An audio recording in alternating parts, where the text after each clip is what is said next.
The soft drizzle tapped rhythmically against the airplane window, smearing the skyline of New York City into silver threads of memory and cloud. Eleanor's heart leaned her forehead against the cold glass, her breath fogging a small circle as she stared down at the place she swore she'd never return to. The city hadn't changed, but she had. It had been 6 years since she fled Manhattan with nothing but a bruised heart and a secret buried deep within her. Now, at 26, she was returning not by choice, but by necessity. "Mommy, are we almost there?" The voice that snapped her from her thoughts was sweet and curious, a child's melody that made her chest tighten with guilt and awe. Eleanor turned and met the brilliant emerald eyes of her 5-year-old son, Noah. His tiny fingers clutched the toy plane he'd named Sky Ranger, the same one he never let go of, not even in sleep. "Almost, sweetheart," she whispered, brushing a soft curl from his forehead. Just a little longer. Those eyes, she could never look at them without being reminded of the man who'd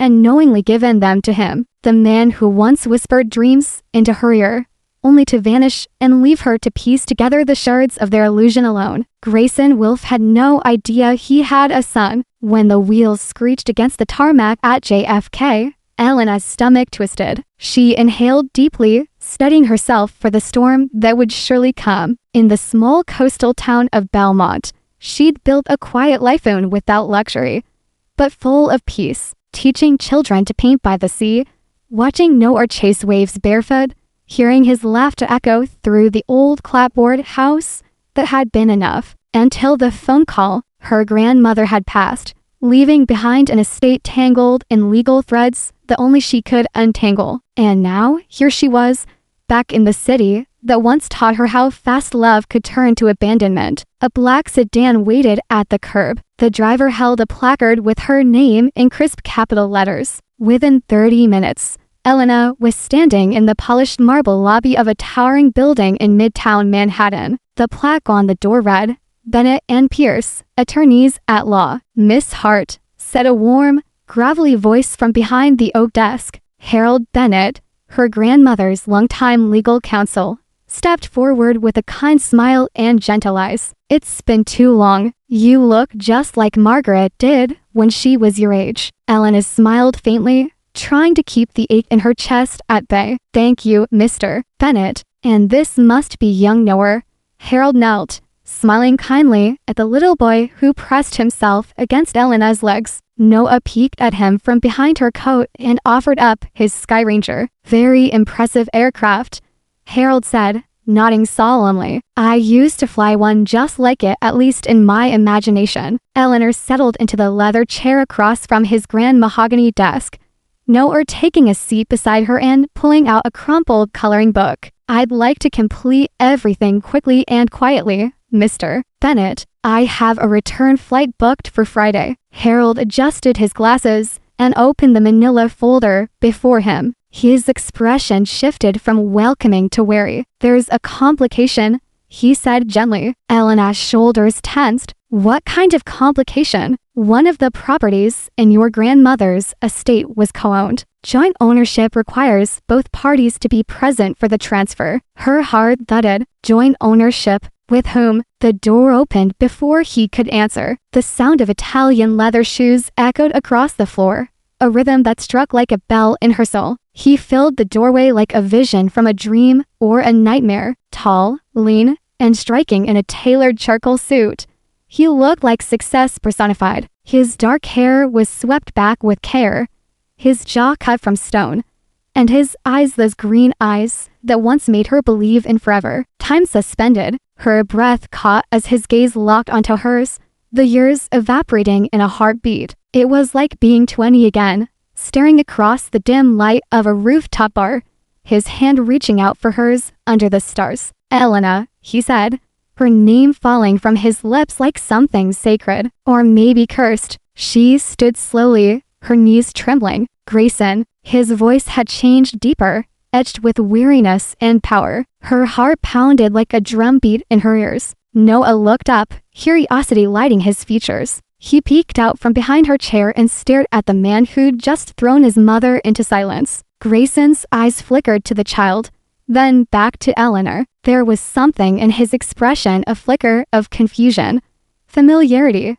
Something he hadn't yet dared to name. My grandmother and I had business dealings, Grayson said, his tone carefully neutral. This particular property meant something to both our families. Harold cleared his throat, sensing the tension. Perhaps we should proceed with the legalities. As Harold read aloud the contents of the will, Elena's thoughts drifted like autumn leaves. 6 years ago, she'd been a struggling art student working nights at an upscale restaurant. Grayson was already a rising star in the tech world, drawing investors and admirers in equal measure. Their first meeting had been absurdly romantic. She spilled red wine on his designer shirt, and instead of fury, he had laughed. He'd asked her out on the spot. That summer became a blur of midnight kisses, whispered dreams, and reckless hope. He told her he loved her, that he saw a future with her, and she believed him, until the day he vanished. No call, no note, no goodbye, only a white envelope left behind with a check and a typed message that read, "This was a mistake." Her world cracked open. What Grayson never knew was that the day after he left, Elena found out she was pregnant. She tried to reach him, called, emailed, even came to his brownstone, but it wasn't him who answered the door. It was Vivian Wolfe, his mother, a woman with eyes like icicles and a voice that didn't bend. She'd made herself clear. Elena was to disappear. She offered money, threats, and a warning, "You're not welcome in his life, ever." And so, Elena vanished, took the money, changed her name, fled to a town where no one knew her or the child she carried. "Mommy, who's the fancy man?" Noah's voice rang out in the room, innocent and unfiltered. Grayson turned sharply. He stared at the boy now standing at his mother's side, a small mirror of himself at that age. "Hello there," Grayson said, crouching slightly. "What's your name?" "Noah," he replied proudly. "I'm 5. Are you Mommy's friend?" Elena's breath caught. The question fell into the room like a stone drop into still water. Grayson glanced at her,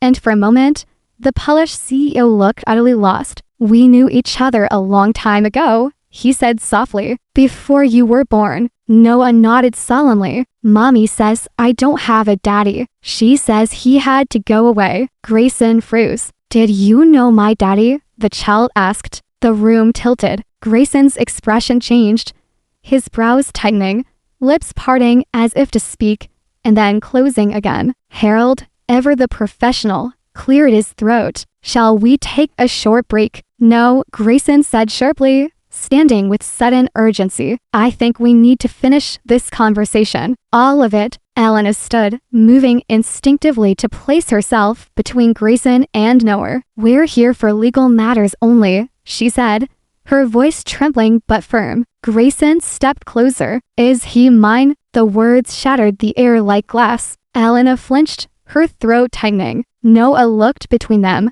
his small brow furrowed in confusion. "Lucas, sweetheart," she said quickly, "why don't you go with Mr. Bennett for a little while? There might be toys in the next room." Harold understood at once and ushered the child gently away. Now, alone, Elena faced the man who had haunted every sleepless night. "You want to know if Noah is your son?" she asked, her voice hollow. "Then answer this. Do you remember the last thing you said to me?" Grayson's face clouded.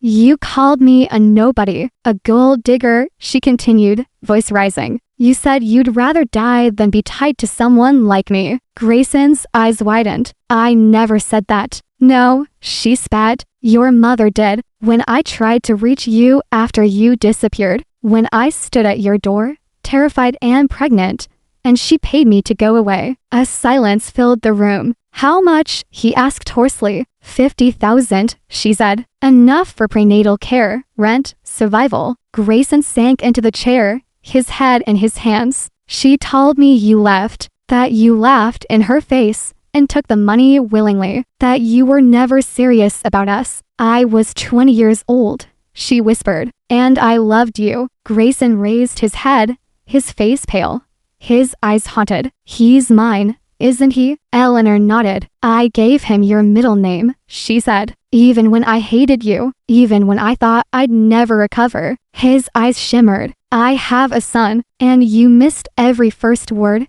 every step, every birthday, she said, her voice breaking, because of your mother's lies and your silence. But even as she said it, something shifted. The way Grayson looked at her at the truth finally revealed wasn't anger. It was a man standing in the wreckage of what could have been, finally seeing what he lost, and what he might still have the chance to rebuild. Grayson Wolfe remained seated in stunned silence, his hands trembling in his lap, as if reality had finally crashed through 6 years of carefully constructed belief. The air in Harold Bennett's office was thick not just with humidity from the storm outside, but with a long-delayed reckoning. I have a son, he repeated softly, the weight of the truth sitting in his chest like an anchor. Eleanor Hart stood across the room, arms folded tightly over her ribs, as though bracing herself for impact. Yes, she said, her voice quieter now, stripped of the earlier fury. His name is Noah. He's 5, and you've missed every second of his life. Grayson raised his head,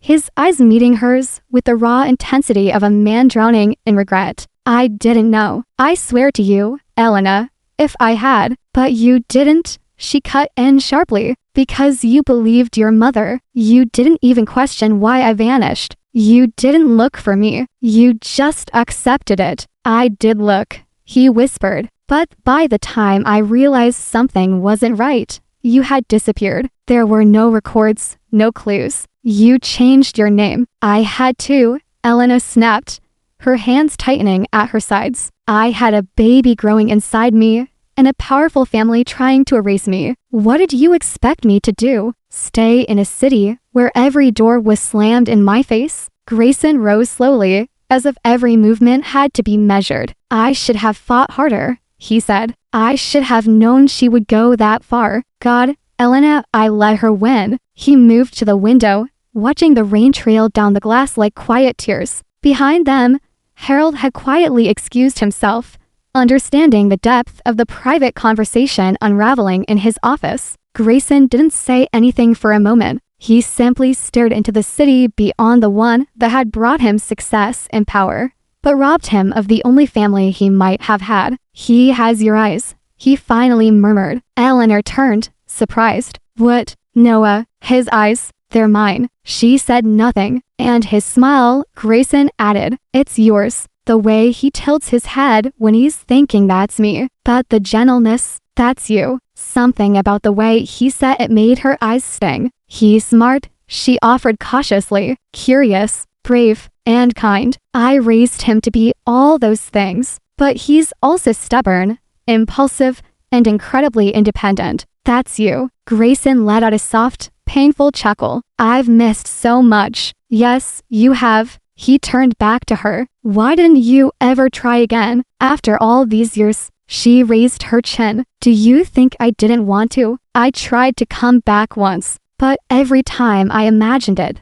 I saw your mother's face, her threats, the check, and I remembered how alone I was. Grayson stepped forward slowly, almost afraid she might bolt. But things are different now. Elena's brow furrowed. Are they? I'm not the same man I was at 24. I don't let my mother dictate my life anymore. I built Wolf Tech from the ground up. I've made my own name, my own path. She crossed her arms. That might be true, but none of that matters if you can't be the man no one needs. This isn't about you and me anymore. Just then, the door creaked open and Noah stepped inside, clutching a coloring book in one hand and a half-eaten granola bar in the other. Mommy, he said. Mister, Harold said I could show you the airplane I colored. Do you want to see? Eleanor dropped to her knees beside him. Of course, sweetheart. Grayson knelt a short distance away, watching as the child flipped open the book and proudly pointed to a blue and red jet with glittery wings. You did this all by yourself? Grayson asked gently. Noah looked at him cautiously,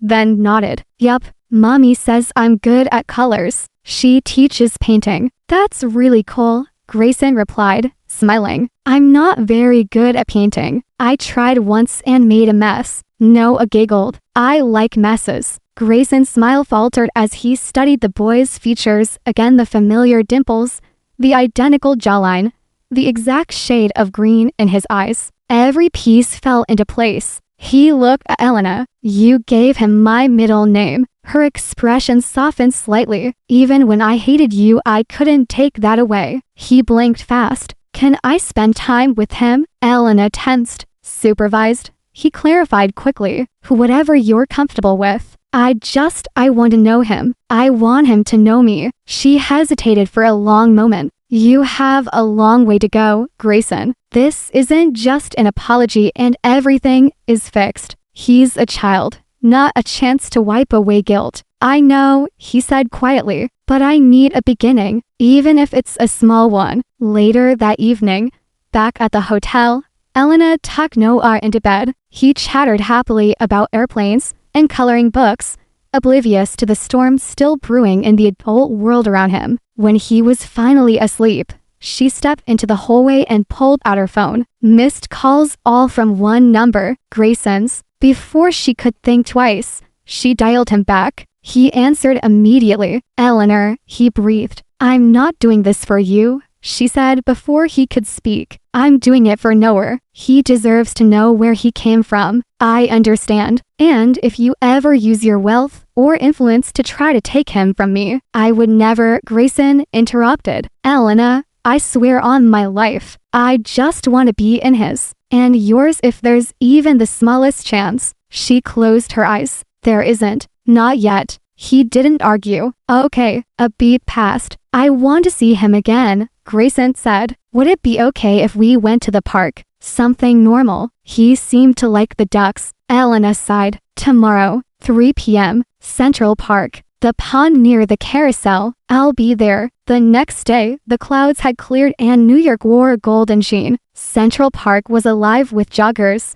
children, tourists, and lovers. Elena sat on a wooden bench, watching Noah toss breadcrumbs into the pond, giggling as ducks scrambled for the bits. Grayson arrived right on time, dressed casually for once navy jeans, a soft gray sweater, and no entourage in sight. Hi, he said as he approached. Eleanor nodded. Noah turned and grinned. Hey, fancy man. Grayson chuckled. Hey, Captain Noah. Feeding the troops. Noah handed him a handful of crumbs. You can help. The two sat side by side, tossing crumbs into the water. I like ducks, Noah said after a while. Me too, Grayson replied. They always know where they're going. I don't, Noah confessed. One time I got lost in the grocery store. What happened? I cried. Then Mommy found me. Grayson glanced at Elena. She always does, huh? Noah nodded solemnly. She's the best. Grayson smiled. I believe that. After a few minutes of silence, Noah said, Mommy says I got my eyes from my daddy. Grayson's breath caught. He looked at Eleanor for permission. She gave the faintest nod. Noah, Grayson said softly, what if I told you I might be your daddy? The child blinked. Really? Grayson nodded. Would that be okay? Noah grinned. Yeah, that's why your eyes look like mine. And without hesitation, he launched himself into Grayson's arms. Elena watched, frozen, as the man she once loved knelt in the dirt, holding the son he'd never known. Tears slipped silently down her cheeks. Grayson held the boy close, burying his face in Noah's hair. I'm sorry I wasn't there, he whispered, but I'm here now, and I'm never leaving again. Promise? Noah asked, pulling back just enough to see his face. I promise, Grayson said. You're stuck with me, kiddo. Noah laughed. Good. I like being stuck. Eleanor turned her face away,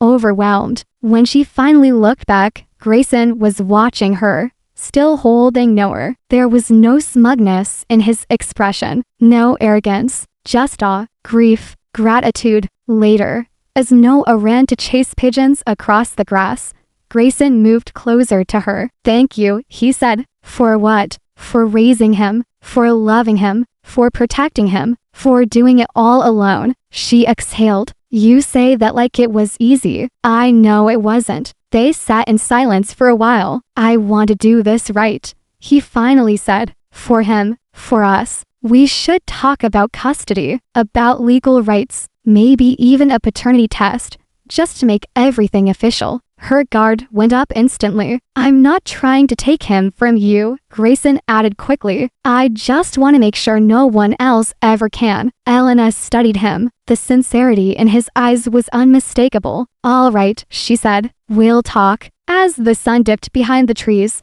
and the city skyline glowed in warm hues, the three of them, Grayson, Elena, and Noah, sat on a blanket in the grass, feeding ducks and sharing stories. A picture of peace that none of them had dared to imagine 6 years ago. But peace, as Elena well knew, was fragile, and in the shadows of Manhattan's power and secrets, there were those who would do anything to shatter it, especially one woman who wasn't ready to lose control over her son's life or legacy. The moonlight slipped between the sheer curtains of the hotel room, casting pale stripes across the bed where Elena Hart lay, motionless, eyes fixed on the ceiling. Beside her, Noah slept peacefully, his tiny chest rising and falling in steady rhythm. He murmured something about ducks in his sleep and clutched his toy plane with a smile. But Eleanor couldn't smile. Not now. Grayson Wolf had re-entered their lives like a storm set in. Powerful, stirring emotions she had buried long ago. He had seemed genuine, broken even, but that didn't erase the years she had spent holding her world together with frayed hands. She reached for her phone, its screen blinking softly with unread messages, mostly Grayson, a few from Harold Bennett, and one number she didn't recognize. Her heart clenched when she saw the newest text. Unknown number, we need to speak. Privately, Vivian Wolf. She sat up slowly, careful not to wake Noah. Her fingers hovered over the keyboard. She shouldn't respond. She didn't owe that woman anything. But deep down, she knew Vivian wasn't someone you ignored. The knock came precisely at 8 p.m. Eleanor opened the door to find Vivian Wolf standing in the hallway, a vision of elegant control. Her silver hair was perfectly coiffed, and her pale lavender coat draped over her like royalty's armor. She looked older than Eleanor remembered, the lines around her mouth etched deeper. The fire in her eyes dimmed only slightly, but the steel, that remained. Mrs. Wolf, Eleanor said coolly, you're bold to show up here. Vivian's lips twitched in what might have been amusement. May I come in? No, I won't stay long. I only want to speak. Eleanor hesitated, then glanced at the sleeping form of Noah on the bed. She stepped aside, letting the older woman in with reluctance. Vivian entered gracefully, stopping a few feet inside. Her gaze fell on the child, and for a moment, something flickered across her perfectly composed face. He has Grayson's chin, she murmured. What do you want? Eleanor snapped, her voice low. Vivian turned slowly, clasping her hands in front of her. I want to make you an offer. I'm not interested in your money. This isn't about money, she said. It's about what's best for your son. Eleanor's jaw tensed. He's doing just fine without your interference. Vivian took a slow breath. Look, I know what I did 6 years ago, and I'm not here to defend it. But Grayson is a wolf. That comes with consequences, family obligations, enemies, scandals, things you don't want your child dragged into. Eleanor's eyes narrowed. He's your grandson. Vivian didn't flinch. Exactly. And I'm trying to protect him. Eleanor crossed her arms. From what? From being caught in a war he's too young to understand. Vivian reached into her designer handbag and pulled out a folder. This contains the deed to a home in Northern California, a job offer at a private school with full benefits, a trust fund for Noah's education. She extended the folder. All you have to do is disappear again. Elena stared at it like it might explode. You want me to take him away from Grayson? She said, stunned. Again, I want you to give him a future, a safe one. Elena's laughter was bitter. You want to erase me, just like before. Vivian's voice softened. Elena, I am offering you freedom, security, peace. Elena looked her straight in the eye. I'm not the terrified girl you bought off last time. She walked to the door, opened it, and pointed to the hallway. Get out. Vivian hesitated.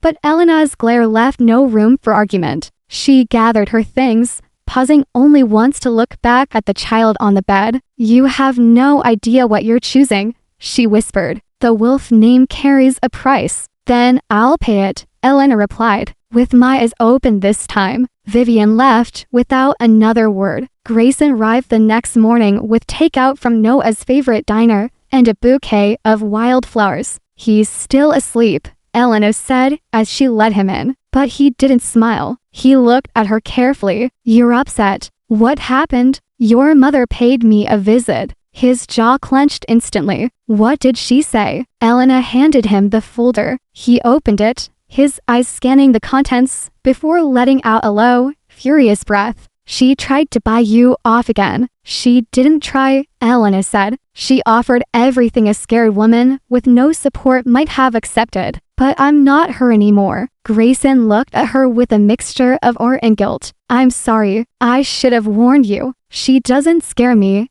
Eleanor said softly, "but she scares me for Noah." He walked across the room and gently took her hand. "She won't touch either of you. I swear it." "She already has." His grip tightened. "Not again." Later that day, Grayson sat in his penthouse office, a man transformed from guilt-ridden lover into calculating strategist. He opened a thick folder marked confidential. Inside were pages of old surveillance photos, transaction reports, forged documents, years of evidence gathered by his private investigator, Malik Reyes. The truth was horrifying. Vivian had not only paid Eleanor to leave, she had sabotaged her scholarship, threatened her job, even manipulated Elena's housing lease to push her into accepting the offer. Everything that could have kept Elena afloat had been deliberately destroyed. Worse still, there were receipts showing hush money paid to former employees to keep quiet, and photographs, grainy but undeniable, of Vivian meeting Elena at that small cafe 6 years ago, sliding an envelope across the table. Elena's face, wet with tears, her shaking hands signing a document. Vivian watching like a predator. Grayson's fist slammed against the table. His assistant peeked through the door. "Sir, send word to my legal team," he said coldly. "I want to know what it takes to file for full custody and prepare a criminal investigation." "Yes, sir." He stared at the photo again. "You ruined us, Mother." 2 days later, Vivian was escorted to Grayson's office under false pretenses. She entered with her usual grace, but the moment she saw the folder on his desk and the expression on his face, her posture stiffened. "What is this?" Grayson slid the photographs across the table. "This is what you did." Vivian barely glanced at them. "You don't understand." "No, Mother, you don't understand. You destroyed the only woman I ever loved. You kept me from my son. I protected you by lying to me, manipulating her, threatening a pregnant 20-year-old girl. She was a child. She was braver than you've ever been," he growled.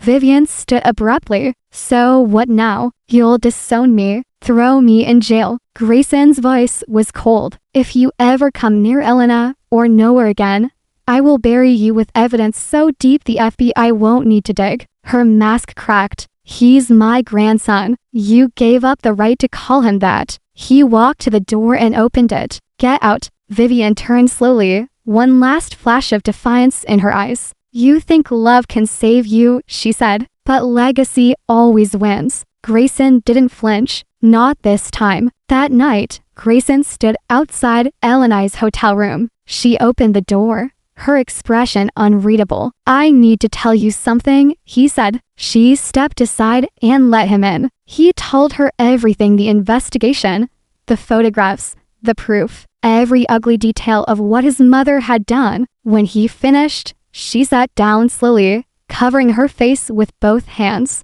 Her voice came out small. "She destroyed everything I had." Grayson knelt in front of her. "But she can't destroy what we build next." She looked at him, then really looked. "You're not the same man I left, and I never will be again," he promised. "Let me fix this. Let me protect both of you. Let me try to be the man Noah deserves, and the man you can trust again." Tears slid down her cheeks. She didn't say yes, but she didn't say no either. And in that silence, something new began. The city shimmered beneath the pale morning sun as Elena Hart walked beside Grayson Wolfe along the upper promenade of Central Park. A soft breeze rustled through the trees, and the distant hum of traffic was a constant reminder that they were back in the world that had once torn them apart. Elena glanced at him, Grayson had been quiet most of the walk, hands tucked into the pockets of his tailored coat, shoulders slightly hunched not from the cold,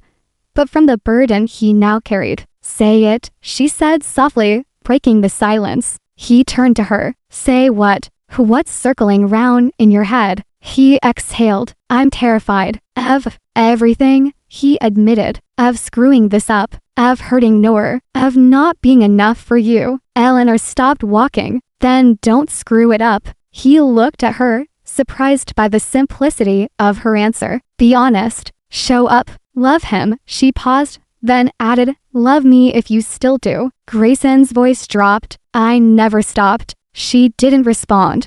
Her eyes shimmered, but she blinked the emotion away and changed the subject before it could settle between them. "Tomorrow's the test," she said, "just to formalize everything." He nodded. "It's a formality, Elena. I know he's mine. I do too. But courts like paperwork, and I want him protected. Legally." Grayson looked up at the sky, where a flock of birds scattered like dreams. "Then we'll do it your way." She studied him. "You're really trying, aren't you?" "For him," he said. "And for us." The clinic was private, modern, and eerily silent. Noah swung his legs on the oversized chair in the waiting room, oblivious to the tension swirling around his parents. He was too busy explaining to the nurse how airplanes stay in the sky. Elena sat beside him, her hand resting lightly on his back. Grayson was across the room, hands clasped tightly together, watching the child with reverence. The nurse returned with gentle instructions. "Noor," Elena said, "they're just going to swab your cheek with a little cotton. It won't hurt, I promise." He nodded solemnly, climbing onto the examination table like a brave little soldier. Grayson followed, letting the nurse perform the same procedure on him. When it was over, he ruffled Noah's hair. "You were braver than me," he said with a smile. "Did I win?" Noah asked. Grayson laughed. "Every time. The results would take 48 hours. In those 2 days, something shifted." Grayson began spending more time with them small things, like picking up groceries, walking with them to the park, bringing lunch to Elena's hotel when she was too tired to cook. Noah, to Elena's amazement, took to him instantly, as if some part of him had always been waiting for the man with matching eyes and the same crooked grin. And Grayson was changing. He helped Noah build cardboard rocket ships, got glitter in his hair during craft time,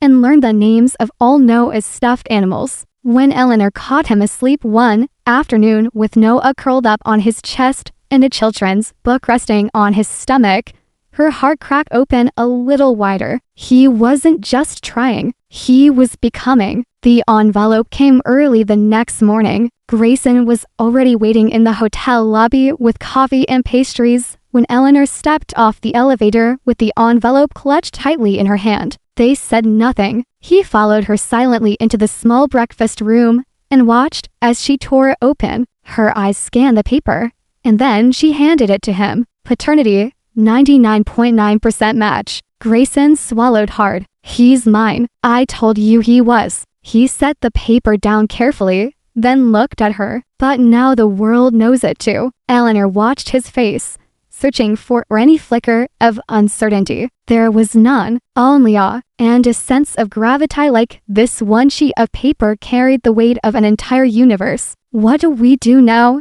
she asked softly. Grayson moved closer. "Now we build something real." Later that afternoon, Harold Bennett met them at the legal offices to begin the custody paperwork. "I've taken the liberty of drafting a joint custody agreement," the lawyer explained. "Eleanor retains primary guardianship, but Grayson is listed as the legal father with shared rights." "Agreed," Grayson said immediately. Eleanor blinked. "You didn't even read it." "I don't need to," he replied. "I trust you." She gave a small, surprised smile. "You probably should have gotten your own lawyer." Grayson leaned back. "I'm not here to win. I'm here to be a father." The room fell quiet as Harold pushed the papers forward. "Let's sign, then." They signed in silence, but something electric hummed beneath the surface. When it was done, Elena felt lighter. For the first time in years, she and Noah were no longer standing alone. Grayson reached over and laid his hand gently atop hers.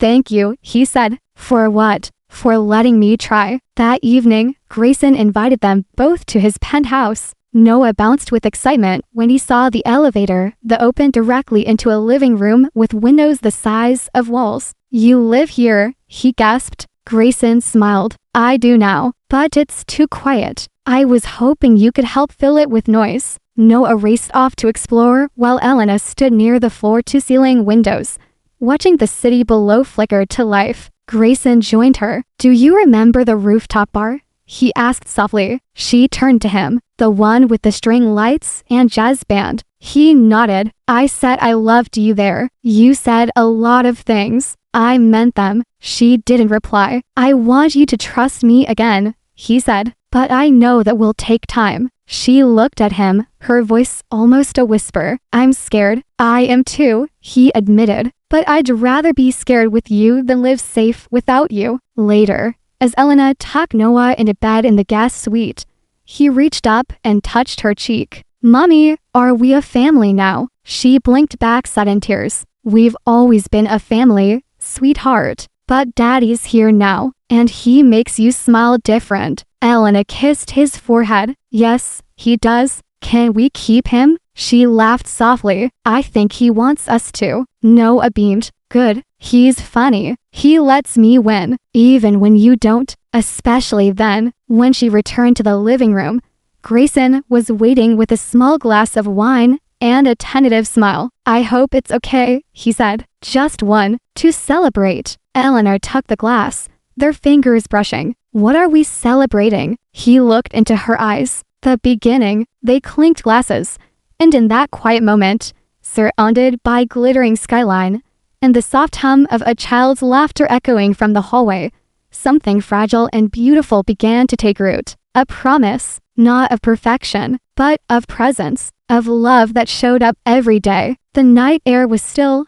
almost unnervingly so, as Eleanor stood in front of the hotel room mirror brushing her long chestnut hair. Noah was already asleep in the next room, exhausted from an afternoon of racing paper airplanes round Grayson's penthouse. Her phone buzzed on the nightstand. Unknown number. Her chest tightened. A message blinked on the screen. "Please, one last conversation. I'll be outside your door in 5 minutes. Vivian Wolf." Elena's first instinct was to block the number. Her second was to tell Grayson. But something in the message made her pause. It wasn't commanding. It wasn't threatening. It was pleading. 5 minutes later, there was a soft knock. When Eleanor opened the door, Vivian Wolf looked like a ghost of her former self. The pristine elegance was still their tailored coat, pearl earrings, but her face had changed, not just with age, with something deeper. Fear, maybe, or regret. "Mrs. Wolf,"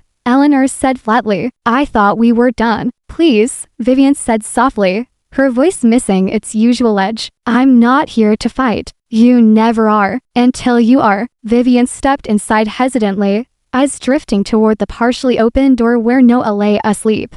Her gaze lingered. "He's beautiful," she whispered. "He has Grayson's spirit. It's in the way he talks, the way he watches everything." Eleanor said nothing. "I came to ask you to listen." She crossed the room and opened the folder she had brought. It was thinner than the one from last time. No deeds, no contracts, no trust funds. This time, there was only a letter, handwritten, folded carefully. "I wrote it last night," Vivian said. "I'm not here with bribes. I'm not asking you to disappear. I'm asking you to consider another path." Eleanor raised an eyebrow. "Grayson," Vivian continued, "is a good man, but the world he's a part of, the legacy I helped shape, it's ruthless. It eats families, chews them up and turns them into trophies. I know because I watched it do that to my own. So your solution is still to cut us out?" "No, my solution," she said carefully, "is to give you the power I never had, to give you a chance to choose the life you truly want, not one you feel forced into." Elena looked at the letter, unopened. "And what does this path look like?" "A life away from the cameras, the headlines, the manipulation. A fresh start." Not for me, for Noah, for you. Elena shook her head. You don't get to decide what's best for us anymore. I'm not deciding, Vivian said. I'm surrendering. That stopped Elena. Vivian turned toward the door. Whatever you choose, I won't interfere again. That's my promise. And then she left. Her footsteps softer than Eleanor had ever heard them. Elena waited until Noah was asleep again before she opened it. Elena, I see it now. The cost of my ambition. The lives I've manipulated. The people I've driven away under the banner of family honor. You are stronger than I ever gave you credit for. I destroyed your future once. I won't do it again. This letter is not a warning. It's not a trap. It's a mother asking for forgiveness not from you, but from her son, and from the grandson she may never know. Whatever you choose next, I will respect it. If you stay, I'll keep my distance. If you leave, I will not follow. Either way, I am done playing God. Vivian Woolf. Eleanor read it twice, then a third time, and when she finished, she folded it neatly and placed it in the drawer. The next day, Elena told Grayson about the visit. She handed him the letter. He read it in silence. When he finished, he closed his eyes. She never wrote me anything like this. Not even when my father died. She's afraid,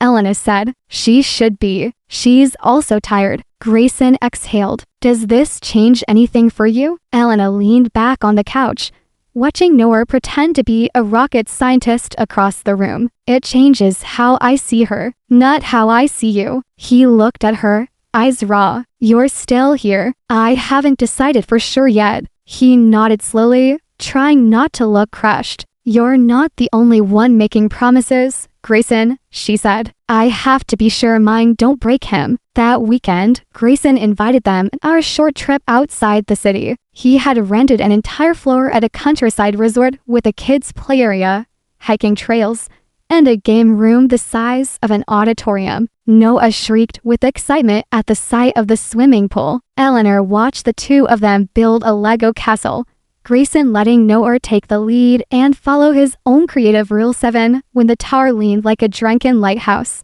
That evening, as they watched the sunset from the balcony, Noah nestled between them, eating cookies and telling stories about ducks who could fly to space. Grayson reached for Elena's hand. Whatever happens, he said, thank you for letting me be a father. You are one, she replied. To both of you, I hope. That night, as Elena tucked Noah in, he asked, Mommy, if Daddy stays with us forever, does that mean we're a real family now? She paused. Yes, she said, we could be. His eyes sparkled. So you'll marry him? She smiled. That's a big decision, sweetheart. But you love him, right? Elena hesitated. Yes. Then what's the big deal? She kissed his forehead. You'll understand when you're older. But deep down, she wondered, would she understand it herself? Was it love she feared, or the pain of losing it again? The next morning, Elena found Grayson sitting outside by the pond,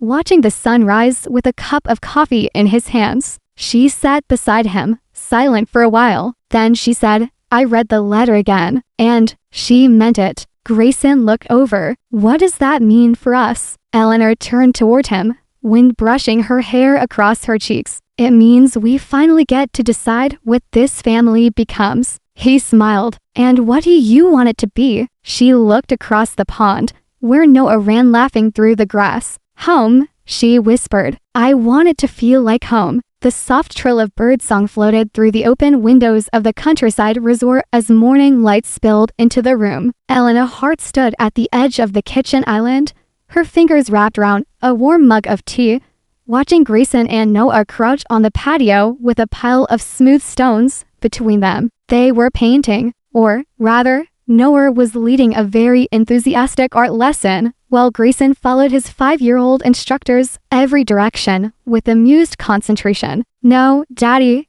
it has to be blue first, Noah said, dragging a thick streak of cobalt across the rock. Then the glitter. You can't glitter before the paint dries. Understood, Captain? Grayson replied, saluting with a glitter-covered brush. You're the boss. Eleanor couldn't help but smile. In the stillness of that morning, The scene before her looked so ordinary, so beautiful, and so heartbreakingly rare. These were the moments she had protected, hoarded, created all by herself for the last 5 years. Now, someone else was stepping into them, not just stepping in but belonging in them. She stepped outside. "I brought more paper towels," she said, handing a roll to Grayson, who now had a stripe of gold glitter across his cheek. "Perfect timing," he said. "We're in the middle of our stone galaxy." "Mommy, look," Noah grinned. "This one's Jupiter." Elena sat down beside them. "Looks just like it."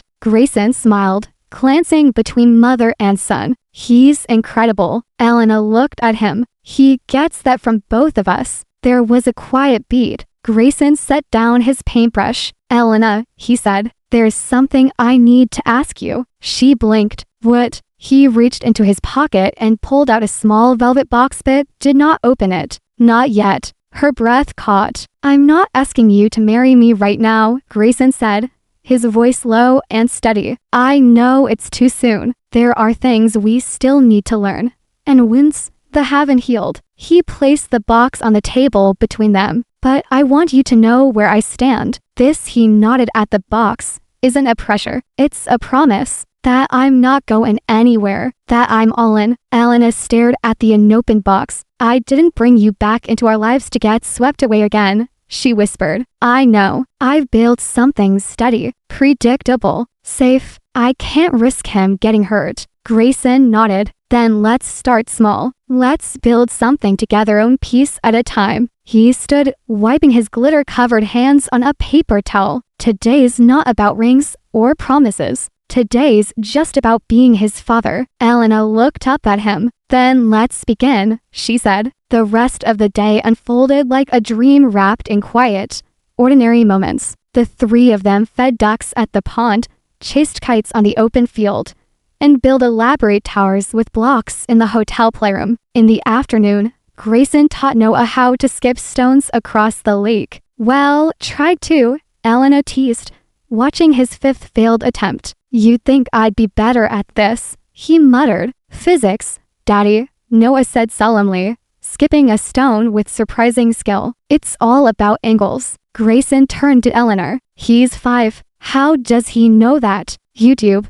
Later. As the sun dipped low, they picnicked on a blanket overlooking the hills. Noah fell asleep curled up between them, one arm across Grayson's chest and the other resting on Elena's lap. The silence between them wasn't awkward. It was full of meaning, full of what-ifs, full of hope. As stars bloomed above, Elena sat beside the sleeping Noah, her gaze lost in the sky. Grayson had gone inside to grab jackets, and when he returned, he draped one over her shoulders without a word. "I was 21 when I became a mom," she said suddenly. Grayson froze. "I had no idea what I was doing. I was terrified. But the moment he was born, everything in me shifted. It wasn't about me anymore. It was about him." He sat beside her quietly. "I worked nights, took art classes online, skipped meals to pay for medicine when he got sick. I memorized lullabies, counted coins for birthday cakes, prayed over fevers alone." Her voice cracked, "And I kept asking myself, where was his father? Did he care? Would he have been there if he knew?" Grayson swallowed. "I would have. I know that now. But then it was a silence that broke me. I had to heal without answers." Grayson took her hand. "I can't undo the years I missed, Elena," he said. "But I will spend the rest of my life trying to be the father he deserves. The partner you deserve. Not because of guilt, but because of love." She looked at him, really looked, and for the first time, she let herself believe it. The next morning, Noah bounced into the suite holding something behind his back. "What do you have there?" Elena asked. "Surprise," he shouted, holding out a small card covered in scribbles and glued-on stickers. Grayson took it. "What's this?" "It's a You're the Best Dad card." Grayson blinked. "You made this for me?" Noah grinned. "Yup, you passed the test." "What test?" "To see if you were real or just a dream." Elena choked back tears. Grayson knelt and hugged Noah tightly. "I'm real, buddy," he whispered, "and I'm here to stay." That evening, Back in New York, Grayson asked Elena to meet him alone on the rooftop garden of his penthouse. The city glittered below like a sea of fireflies. Soft music played from hidden speakers. A small table was set with candles and Desert Noah's favorite chocolate cupcakes. "Where is he?" Ellen asked with a smile. "Asleep inside. Out cold. I told him we'd celebrate more tomorrow." Grayson reached into his pocket and took out a sheet of paper. "I wrote something," he said. "For him, and for you." Elena's heart thudded as he unfolded the page and began to read. "To my son Noah, I missed your first steps, your first words, your first birthday. I wasn't there when you were afraid of the dark or when you scraped your knee. But I see you now. I see all that you read, all that you could be. I promise to be there for the rest, for the first day of school, for the nights you can't sleep, for the games, the dances, the heartbreaks. I will be there cheering you on, picking you up, holding your hand. To Eleanor, I may never deserve your forgiveness, but I promise to earn your trust. Every day, I promise not just to love you, but to protect the peace you built and the child you raised. This isn't a proposal. It's a vow, a father's vow, a man's vow, a promise that starts now." Grayson, Elena's eyes shimmered. She didn't speak. She only reached for his hand and held it. They stood there, the three of them asleep or awake, together for the first time in truth. No longer divided by secrets, no longer ruled by fear. In the days to come, Grayson didn't just make good on his vow, he lived it. He picked Noah up from school. He helped Eleanor repaint her studio. He even learned how to make pancakes shaped like dinosaurs after 3 failed attempts. But just as they started to settle into this new rhythm, a shadow crept back into their lives. Vivian Wolf had made a promise to step back. But promises, as Elena and Grayson both knew too well, are sometimes the first things to be broken, and the Wolf family legacy wasn't finished with them yet. 2 weeks had passed since Grayson Wolf made his promise under the rooftop stars, a father's vow written with the conviction of a man transformed. Life had begun to shift into something dangerously close to normal. Morning routines, school drop-offs, evenings filled with board games, cartoons, and laughter that filled corners of the penthouse that had once echoed in silence. Grayson's world, once powered by quarterly earnings and international deals, now revolved around bedtime stories and sticky fingers tugging at his tie. And for the first time in years, Elena's heart was breathing in something that felt like peace. But peace, as she'd learned too well, never lasted long in the Wolf family. It began subtly, a call from the school saying someone had inquired about Noah's enrollment status, a woman with an alias that didn't match any listed contacts. Then, a message left at Elena's old apartment in Belmont, asking about the boy with green eyes. Grayson tightened security. Cameras were installed in every hallway. A private driver was assigned to Eleanor and Noah. Background checks were run on everyone with even remote access to the family. But the real revelation came one quiet afternoon as Grayson sat in his office. Marcus Talbot, his head of security, entered with a thick file in hand and a grim expression. "We intercepted something," Marcus said. "Emails, conversations, surveillance logs." Grayson stood. "From who?" "Vivian Wolf," Marcus said carefully. "She's been meeting with someone named Vincent Calloway." Grayson's jaw locked. "That name's familiar. He's a pie, not the reputable kind.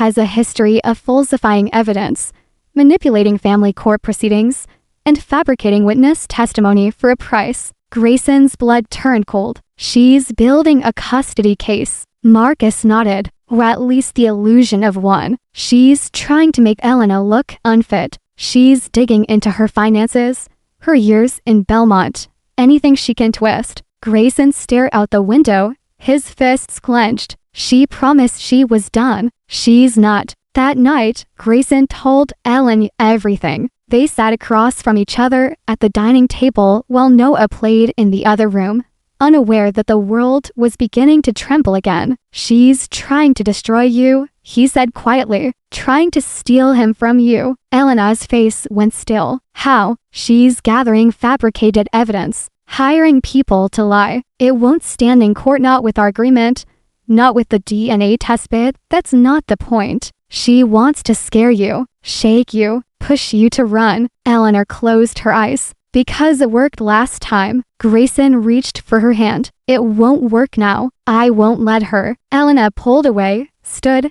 and paced the room. She'll never stop, Grayson. I thought she'd changed. That letter, she meant it when she wrote it, Grayson said. But control is in her blood, and losing it is like oxygen being cut off. She sees Noah as a legacy, Eleanor whispered. Not a child. Grayson nodded grimly. She'll do anything to control the wolf name, even destroy her own son to protect it. Eleanor turned to him, her voice suddenly sharp. Then what do? We fight. Within hours, Grayson's legal team was activated. Every conversation Vivian had was tracked. Every false witness Vincent Calloway recruited was exposed. Statements were preemptively debunked.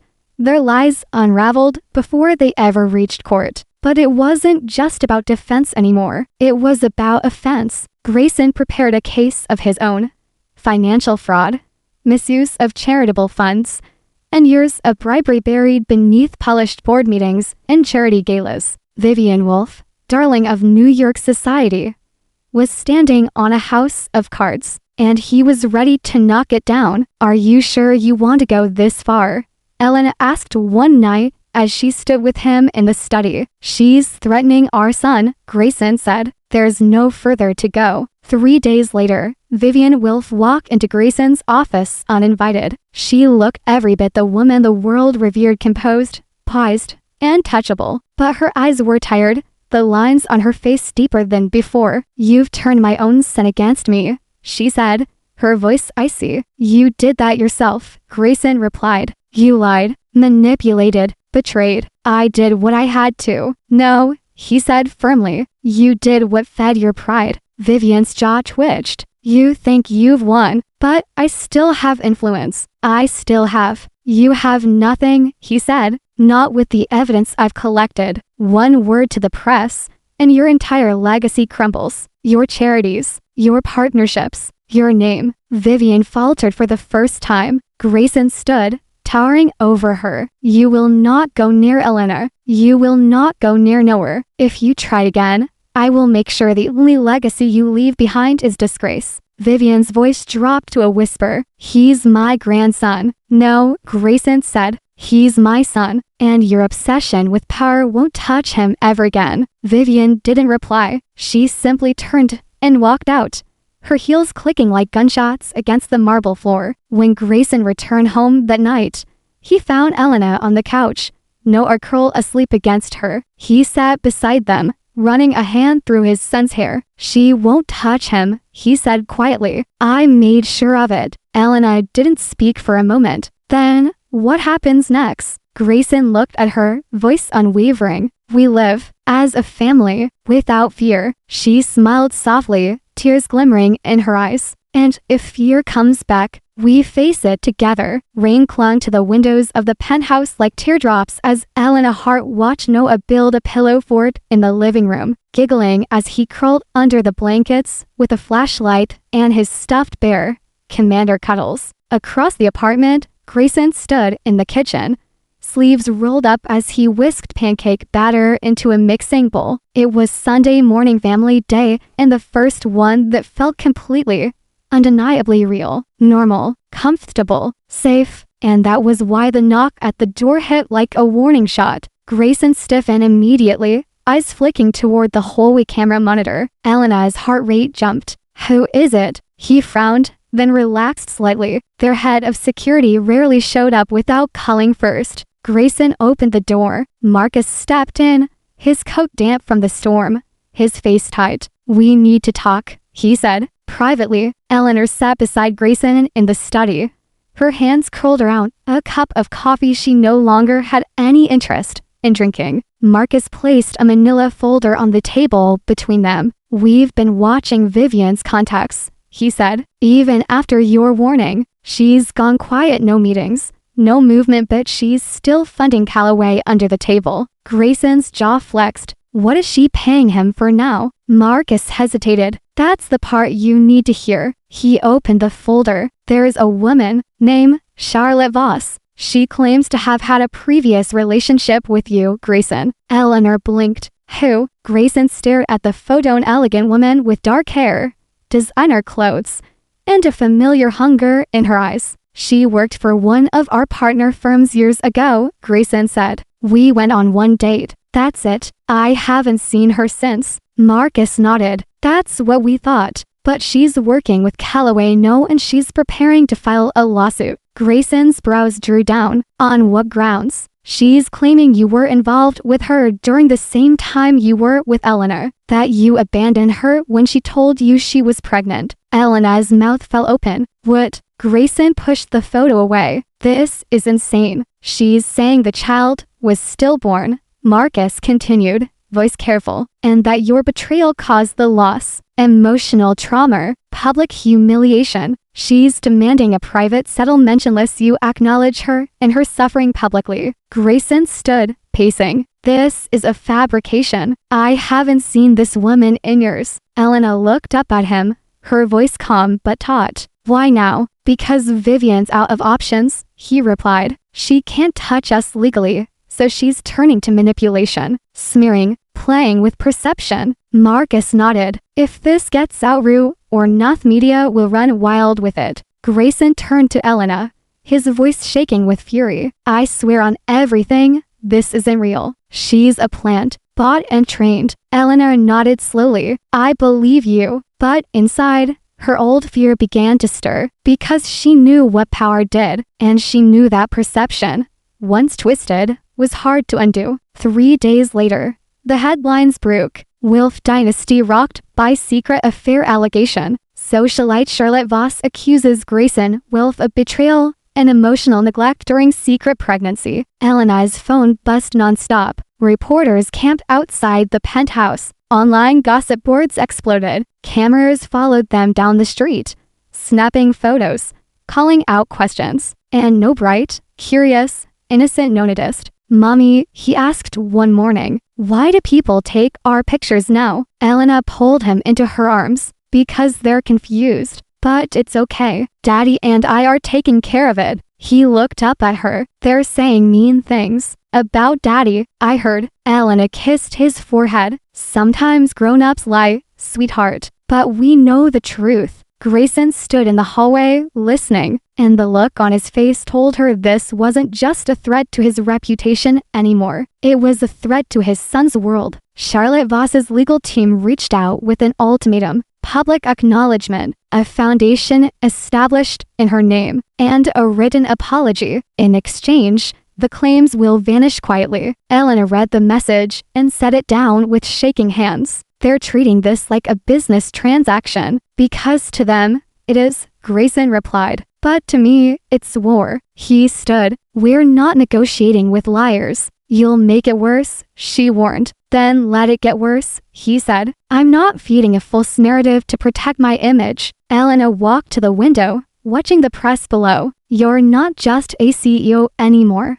she said softly. You're a father, a partner, and whether we like it or not, your name affects Noah's life. Grayson turned to her, hurt flashing in his eyes. You think I should cave? I think, she said carefully, that you should do what protects us best, not just what feels righteous. A long silence stretched between them. Then Grayson said, if I give in to this now, it never ends. She nodded. And if we don't, our lives become a circus. The next morning, Grayson held a press conference. He stood at a podium with no script, no legal advisors, and no pre-approved soundbites. Only truth. My name has been dragged into accusations that are false, malicious, and designed to hurt the people I love most. I will not dignify these claims with appeasement. I have nothing to hide. No secret child, no secret affair, and no guilt. He paused, looked into the cameras. I do, however,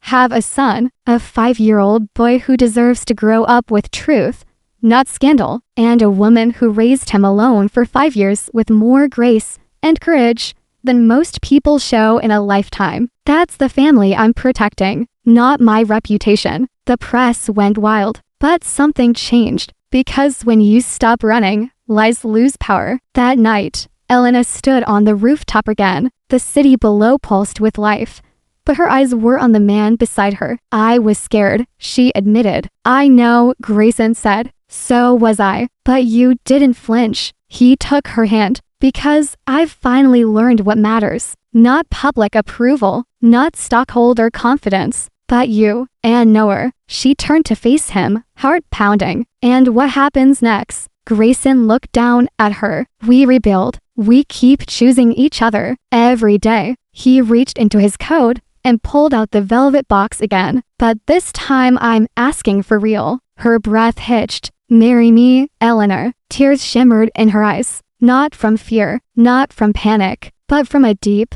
thundering relief. Yes, she whispered, then louder, yes, I'll marry you. And as their lips met, and the world below turned without them, a new promise began and born not from fairy tales, but from survival. But beyond the horizon, in a quiet room, Vivian Wolf stared at her screen and smiled, because a legacy never dies quietly, and the final chapter was yet to be written. The Wolf estate on the Upper East Side stood like a monument to ambition. Immaculate gardens, marble columns, walls lined with oil paintings of ancestors long dead. Yet tonight, the house felt like a mausoleum. Vivian Wolf stood in her study, staring at a photograph on her desk. Grayson, age 6, beaming with a missing front tooth, clinging to a chocolate-stained ribbon from his first science fair. She remembered that day vividly. He had cried when they didn't win first place. She had told him, "You're a wolf. You don't settle for second." And that had been the beginning of expectation, of control, of power woven so tightly into love that it choked the very thing it tried to protect. She sat down slowly, the bones in her knees aching in a way they hadn't when her empire still felt untouchable. And for the first time in decades, she wondered, had she been wrong? The fallout from the Charlotte Voss scandal hadn't gone as she'd planned. Grayson hadn't caved. He'd stood taller, stronger, and the press had turned on her once favorite weapon, perception. Social media flooded with support for Elena and Noah. Women from all walks of life shared stories of raising children alone, of resilience, of chosen family over bloodlines. And worst of all, for Vivian, board members from 3 of her legacy charities had quietly stepped back. One even called to suggest she take a sabbatical. She had spent 3 decades crafting a name built on wealth and influence. Now it was unraveling, all because of love. No, she told herself, because I mistook control for love. Vivian pulled a letter from her drawer, the same letter she had once given to Eleanor, the one she had written not in strategy, but in something dangerously close to regret. She had reread it 100 times, but now she wondered, had it been enough? She had told herself that retreating was redemption, that leaving them alone was the apology. But what if real redemption wasn't silence? What if it was truth? 3 days later, Elena answered a knock at the penthouse door and found Vivian Wolf standing there, not in power, but in vulnerability. Her gray coat was simple, her makeup understated, her eyes red-rimmed. "I know I said I'd stay away," Vivian began, "and I meant it. But there's something I need to say, not to Grayson, to you." Eleanor didn't speak, just stepped aside. They sat in the living room where Noah's toys were scattered across the rug. A blanket for half-built near the window. "This is what a home looks like," Vivian whispered. "I forgot that somewhere along the way." Eleanor remained guarded, arms crossed, but her tone was calm. "You tried to tear this apart." "I know," Vivian said. "I did it out of fear, of losing control, of losing him." "You lost him anyway." Vivian nodded. "Yes, but I realized something. I never really had him. Not the real him. I had an obedient version, a curated one." She looked around the room, eyes softening. "But the man I've seen these last few months, father, the partner, he's better than anything I raised, because you let him become whole." Elena blinked, caught off guard. Vivian reached into her bag and pulled out an envelope. "This is for Noah. It's not money. It's not power. It's stories, memories, photos of Grayson as a child, letters, pieces of a past I thought had to be hidden. Elena took the envelope cautiously. Vivian stood. You don't have to forgive me. I'm not asking you to. But I wanted you to know I see you now. I see all of you. She turned to leave, but paused at the door. And I'm sorry for everything. Later that evening, Elena told Grayson about the visit. He sat in stunned silence, staring at the fireplace. His fingers tangled in thought. She apologized, he asked. Eleanor nodded, for the first time without strings. He exhaled. I don't know what to do with that. You don't have to do anything, she said gently, but you should know she's still your mother. He looked at her, eyes tired. I spent years hating her, but there's a strange sadness in letting go of even that. She shaped so much of Mebeth, the worst and the best. Maybe this is her way of trying to shape something better, Elena offered. He said nothing, but that night, after Noah was asleep, Grayson made a quiet call. The next day, Vivian arrived at a park near the Hudson, dressed in a soft blue coat and flats that looked more functional than fashionable. She spotted them in Stanley, Elena, and Noah is sitting beneath a willow tree. A picnic blanket spread out beside them. Grayson stood as she approached. Thank you for coming, he said. She hesitated. Thank you for allowing it. Noah peeked out from behind his mother. Grayson turned to his son. Noah, this is my mom, your grandmother. Noah's eyes widened. Really? Vivian knelt. Hi, sweetheart. He tilted his head. Do you like airplanes? Vivian blinked. I can learn. He grinned. Okay, then you can sit by me. And just like that, a new thread was woven. They didn't talk about lawsuits. They didn't revisit the past. Instead, they fed ducks, played card games, and watched Noah laugh like nothing had ever been broken. And maybe, Elena thought, healing wasn't about erasing pain. Maybe it was about carrying it with Grayson choosing love anyway. Vivian stood before she left and faced her son. I don't expect to be in your life, Grayson, she said. But if there's a place for me in his, I would be honored. Grayson studied her. The words, the humility, the unfamiliar softness in her voice. We'll see, he said. But today was a good start. That night, Elena found Grayson in the nursery, watching Noah sleep. She's changing, she said. He nodded. So am I. She wrapped her arms around his waist. What happens now? He kissed her temple. We stop surviving and start living. But neither of them knew that just beyond that moment of hope, a final secret buried long ago in the Wolf archives was about to surface, and it would change the definition of family forever. Spring arrived in New York with a gentler touch than usual. Pale sunlight warmed the city skyline. The air carried the scent of fresh rain and newly blooming tulips along Central Park's winding paths. In the Wolf penthouse, laughter echoed more frequently now. Grayson and Elena had settled into something more than routine, something that felt like trust, like family. Noah had started kindergarten and proudly declared that he was basically an adult now.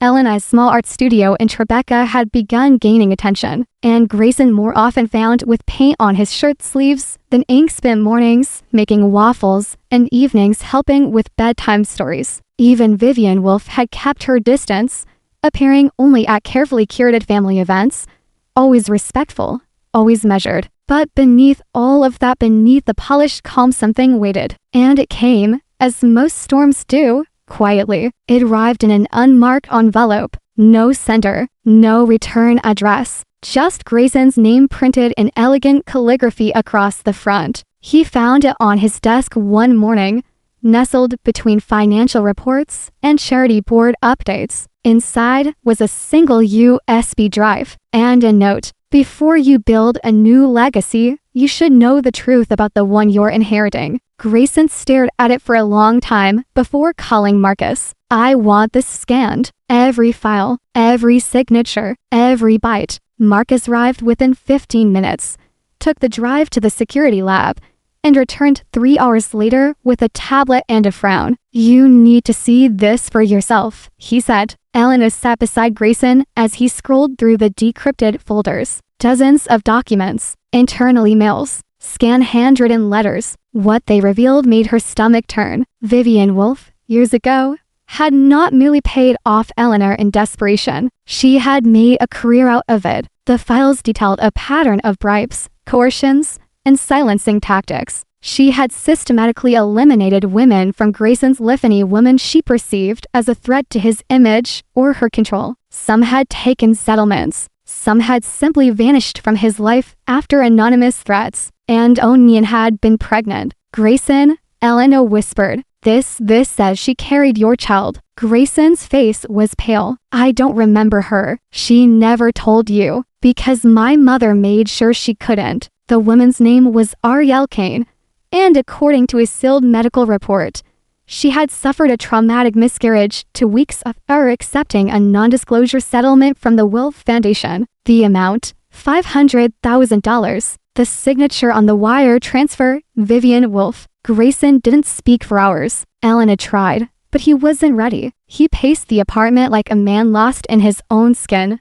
Until finally, near midnight, he called Vivian. Her voice was cautious. Grayson, we need to talk. Now, she arrived in a long black coat, her posture rigid, as if she already knew. In the penthouse study, Grayson held up the tablet and said nothing, just let her read. Her face didn't change, not until the name Ariel Kane appeared. Then her composure cracked. I did what I had to, she said finally. Grayson's voice was a whisper. You let me forget a child that could have been mine. You were 23, she snapped. You had a company on the verge of international success. I couldn't risk a life, he roared. You couldn't risk a life, a child, mother. Vivian flinched. I tried to protect you. No, Grayson said. You tried to control me. He stood, every word trembling. Do you have any idea what it's like to lose something you never even knew existed? Tears welled in Vivian's eyes. But for once, she didn't try to explain, didn't beg. She just whispered,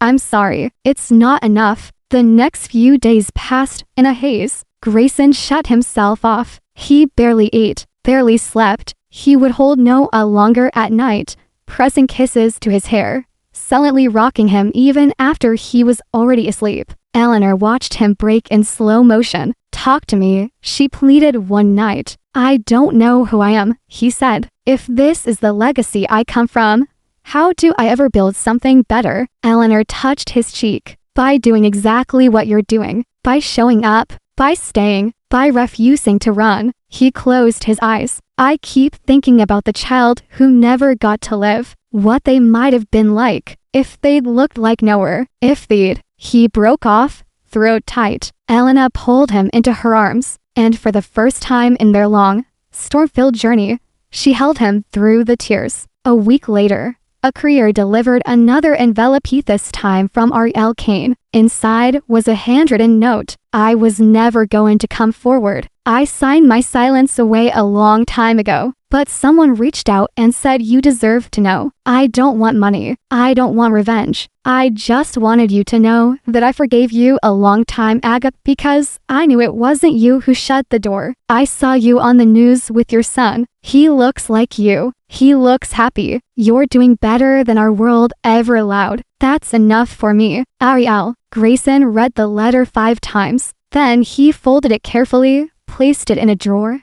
and turned to Eleanor. I want to start over, he said. But this time, not just for us. Eleanor's brows furrowed. What do you mean? I want to build something that rewrites the Wolf legacy, not to erase the past but to learn from it. She smiled, tears in her eyes. Then let's build it together. The next morning, Grayson stood in front of his company's board and made a stunning announcement. He would restructure the Wolf Foundation into a scholarship and advocacy program for young mothers, especially those silenced or harmed by power. It would be named the Ariel Initiative. He didn't do it for redemption. He did it for truth, for change, for the child he never got to hold. And as Eleanor watched him stand at the podium with Noah at his side, hand in hand, she knew the Wolf legacy had changed, not erased, but reborn. Spring had unfurled its full bloom across Central Park. By the time the day arrived, the day Eleanor Hart would marry Grayson Wolf, tulips blushed pink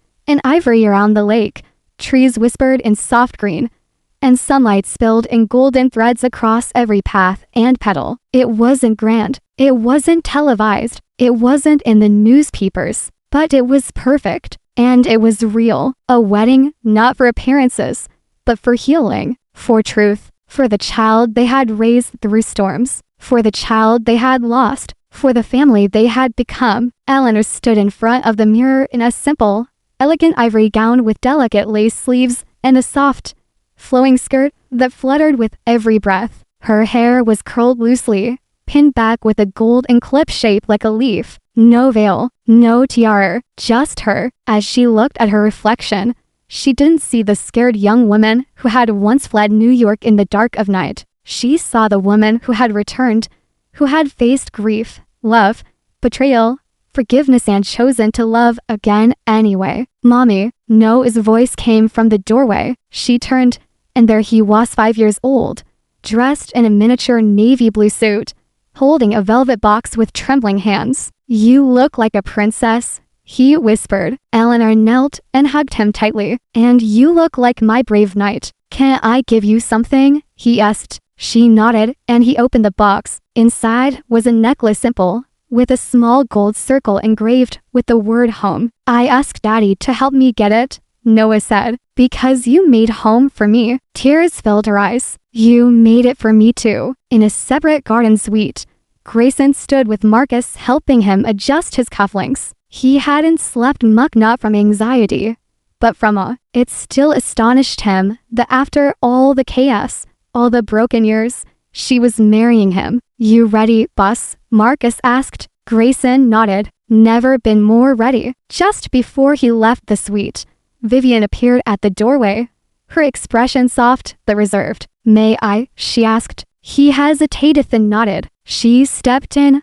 holding out a folded handkerchief. "It was your father's," she said. "He gave it to me on our wedding day." Grayson took it, unsure what to say. Vivian looked at him, her eyes misty. "You're a better man than I ever raised. You built something beautiful, Grayson. All I can do now is try to be worthy of watching it grow." He stared at her for a moment, then slowly pulled her into a hug. "Thank you," he said, "for coming, for trying." A soft breeze carried the scent of lilacs across the open garden meadow in Central Park. Close friends, a handful of family, and colleagues gathered in wooden chairs ranged in a circle of fresh blooms. At the front stood an officiant. Beside him stood Grayson. And then the music began. Eleanor appeared between the trees, her arm linked with Noah's, who walked proudly down the aisle with his tiny shoes clicking against the stone path, eyes bright. Grayson's breath caught, not because she was beautiful though she was, but because she had never looked more sure. She didn't belong to the shadows anymore. She belonged to him, and he belonged to her. They stood before each other, hands joined, surrounded by people who had seen them rise and fall. The officiant stepped back. "Grayson and Elena have chosen to speak their own vows." Grayson smiled, reached into his pocket, and unfolded a paper creased and slightly worn at the edges. "I wrote this months ago," he began, "when I didn't know if you'd ever forgive me, when I didn't know if I deserved it. But every day with you, watching you raise our son, watching you create beauty from brokenness, you showed me what love really is." He looked at her, voice steady despite the emotion. "I vow to show up every morning, every storm, every silent moment. I vow to be the father, the husband, the man this family deserves. I vow to never run again, and to never let you carry anything alone." Eleanor wiped a tear, then nodded for her turn. She unfolded a smaller paper, her handwriting scrawled and slightly smudged. "I used to believe that survival was the best I could hope for, that if I could just keep Noah safe, that would be enough. But then you came back, and I hated you for leaving, for not knowing, for not fighting harder." She smiled. "But I learned that forgiveness isn't weakness. It's freedom. You gave me space to rebuild myself. And then, without trying, you built your way back in." She took his hand again. "I vow to keep choosing you, Sivan, when it's hard, especially when it's hard. I vow to hold space for your grief and laughter for our joy. And I vow to walk with Yunit behind, not ahead beside you. Every step, Before the officiant could continue, Noah raised his hand. "Can I say something?" Everyone chuckled softly, and the officiant nodded. Noah stepped forward between his parents and held both their hands. "I promise," he said loudly, "to be the best son in the world, and to share my toys, and to always remind you that we're a team." The crowd laughed. Elena and Grayson both knelt and hugged him tight. The officiant wiped his eyes, then said, "By the power vested in me, and in the spirit of love that refuses to break, Grayson, Wilf, and Elena Hort, I now pronounce you husband and wife." The kiss was not rushed. It was deep, sure, reverent, the kind that says, "We survived." The reception was held on a rooftop garden overlooking the city. Twinkling lights wrapped around white trellises. Tables were decorated with wildflowers and watercolor place cards painted by Elena herself. They didn't have a first dance rehearsed, but when the music started, Grayson reached for her hand, pulled her close, and whispered, "This song reminds me of the summer we first met." She rested her head on his chest. "Back when we had no idea what we'd survive." He kissed her forehead, "And now we're here." Noah danced with Vivian, who wore a small orchid on her lapel and cried quietly into her handkerchief more than once. Marcus gave a toast that included way too many glitter jokes, and Noah proudly announced that he was now officially in charge of bedtime stories for the whole family. Everyone laughed, and for once, there were no secrets, no manipulation, just joy. That night, after the last guest had gone, and Noah had finally fallen asleep between them in a tangle of blankets, Elena turned to Grayson and whispered, "We did it." He pulled her close. "No, you did it. You brought me back to life." Outside, the city pulsed and shimmered, but inside, in their quiet corner of the world, peace reigned. The story wasn't over, but for now, they had something rare, a moment untouched by pain, a chapter sealed with love. The Wilf penthouse, once a cold shrine to power and solitude, now pulsed with warmth. Morning sunlight spilled across the living room floor, highlighting the crayon masterpieces Noah had taped to the walls. The smell of coffee mingled with fresh pancakes and laughter. A gentle melody played from the kitchen speaker, a soft jazz tune Grayson had grown fond of during his long breakfasts with Eleanor. This was their life now, not perfect, but real and beautiful. It had been 2 weeks since the wedding. Grayson stood barefoot in the kitchen, wearing a soft t-shirt and gray sweatpants, flipping pancakes with one hand while holding his phone in the other. His inbox was already filling with messages from partners and board members, but for once, he let them wait. Behind him, Noah zoomed around the living room in his pajamas, cape flapping behind him. "Dad," he called, "can superheroes eat pancakes?" Grayson grinned. "Only if they want extra syrup power." Eleanor walked in, hair tied up, robe loosely wrapped around her growing belly. She was 6 months pregnant now, and every time Grayson looked at her, it took his breath away, not just from her beauty, but from the quiet strength she radiated. "You two are chaos," she said, but she smiled as she said it. "Controlled chaos," Grayson replied. She reached for a mug, the kind I always hoped for. Later that morning, the three of them gathered around the dining table with crayons, notebooks, and a giant piece of poster board titled, "The Wolf Family Plan." Noah had insisted they make one. "What goes first?" Grayson asked, pen poised. "Vacation," Noah declared, "to somewhere with dinosaurs." Eleanor raised an eyebrow. "Real dinosaurs, obviously." Grayson nodded. "We'll put a pin in that." "Then we have to pick a name," Noah said. "For what?" "For the baby." Eleanor smiled. "We haven't talked about that yet." Noah looked serious. "I vote for Starfire or Banana." Grayson stifled a laugh. "Let's write those down for consideration." But when Noah ran off to draw a spaceship in the corner, Grayson turned to Eleanor. "Do you ever think about names from your past?"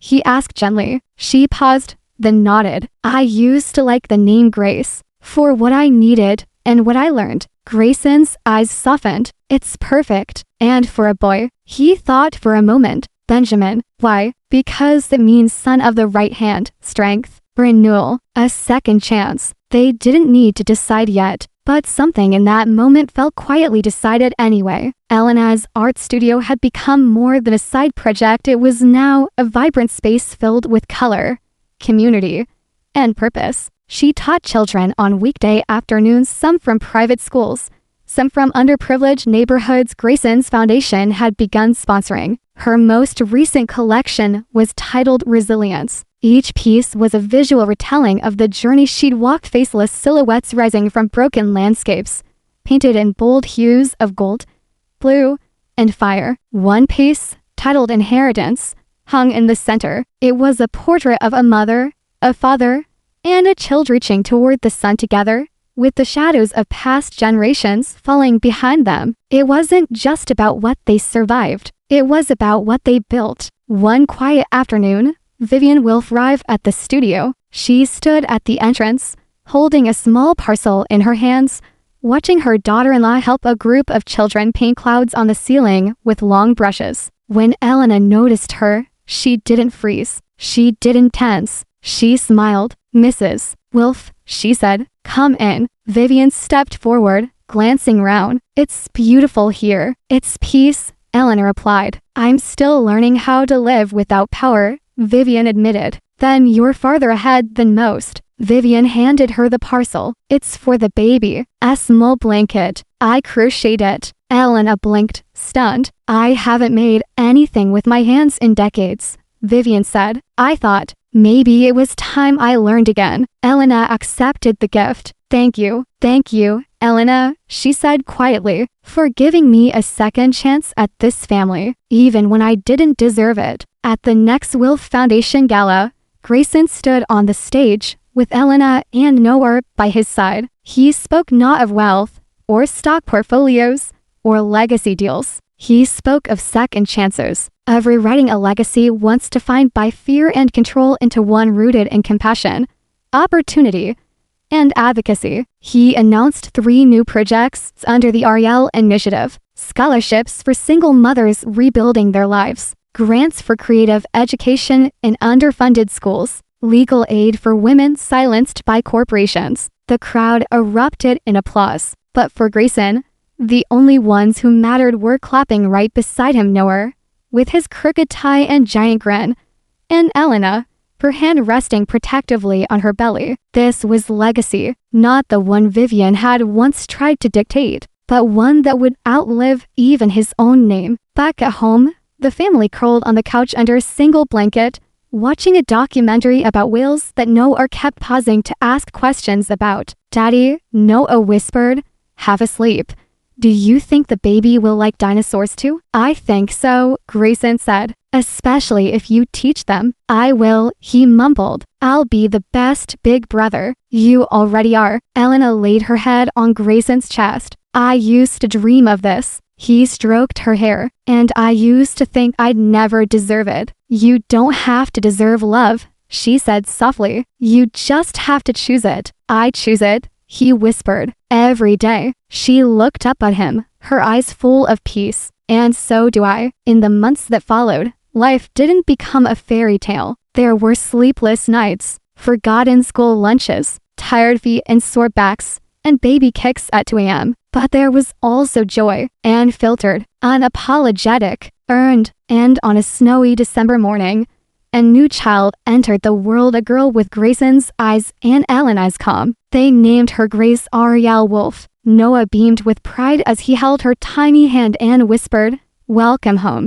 Because home wasn't a place. It was the love that survived. It was the life they built. It was the legacy they'd chosen to rewrite together. The estate in the Hudson Valley no longer looked like the kind of place built for security and solitude. It had become a home, a real one. The towering glass walls of the modern farmhouse framed views of wildflower fields, a vegetable garden, and beyond them, the distant shimmer of the Hudson River. Inside, children's artwork covered the refrigerator. A dog named Rocket snored under the dining table, and the smell of blueberry muffins filled the air. It was a Sunday morning, and the Wolf family was together. Grayson Wolf stood at the stove, now in his late 40s, grayer at the temples, but no less magnetic. The sharpness of his business edge had softened into the steady calm of a man who no longer had anything to prove. He still ran Wolf Tech, but these days, the company served education and sustainable tech initiatives across 3 continents. His true pride, however, wasn't on his spreadsheets, it was in the noisy living room behind him. Eleanor sat on the couch in sweatpants and an old concert tee, sketching in her notebook as the kids ran laps around her. 10 years had deepened her, not aged her, refined her. Her eyes held wisdom. Her smile came more easily, and her presence radiated the strength of someone who had not only survived, but blossomed. Noah, now 15, towered over both his parents, with Grayson's green eyes and Elena's intensity. He loved books, computers, and asking difficult questions at the dinner table. Beside him, 10-year-old Grace Ariel Wilf darted past, a whirlwind in sneakers and braids. She was bold, brilliant, and occasionally terrifying in the way only daughters of powerful love stories can be. And then there was Benjamin, the surprise chapter, now 4 years old, with a laugh that could melt glaciers and a habit of sneaking cookies when no one was looking. They still remembered everything, the heartbreak, the silence, the stolen years. But now, those memories were framed in something new, purpose. The Ariel Initiative had expanded into a global nonprofit supporting over 60,000 women through scholarships, housing, and career mentorship. Elena's art studio had become a cooperative resilience arts and had opened for additional branches across the state. Her work was shown in galleries, but she still taught once a week to kids from underserved neighborhoods. And Grayson, he had rewritten the Wilf name not with power, but with empathy. He no longer called it a legacy. He called it an inheritance of integrity. "Dad," Grace shouted from the kitchen table. Noah said, "I can't go to tech camp because I'm not mature enough." Noah smirked. "She used a soldering iron to melt a Barbie's hair yesterday. That was art." Grayson chuckled. "Let's all breathe. This is why we don't start debates before muffins." "Daddy," Benjamin tugged at his pant leg. "Rocket ate my spaceship. He's a dog, not a rocket scientist." Eleanor appeared with her coffee, unfazed. "If anyone sets something on fire today, it better be for a s'more." They all laughed because this was them now. No drama, no press, no fear, just family. Vivian Wilf now lived in a small cottage in the English countryside. She